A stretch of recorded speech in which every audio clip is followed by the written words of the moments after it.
Aquí mostro el registre de lo que és o haurà de ser o hauria de ser una performance basada en la lectura d'un discurs i la intervenció del mateix o la censura del mateix mitjançant aplaudiments.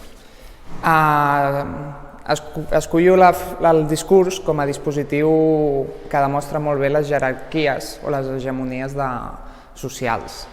Un discurs és un fet, un monòleg on parla algú, on no se li debat, on està en una posició superior, ja sigui dins del món de la política, de la cultura o de la religió. I llavors jo decideixo quan aplaudeix el públic i quan acallo el conferenciant, que en aquest cas es basa el discurs en un text del Marcel Duchamp sobre l'acte creatiu i l'espectador.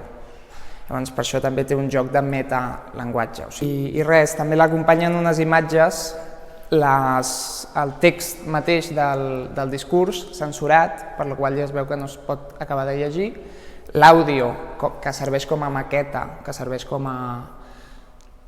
a tast del que hauria de ser l'acció en persona, i les dues capses de llum i les imatges de grans discursos o grans conferenciants o grans oradors del segle XX.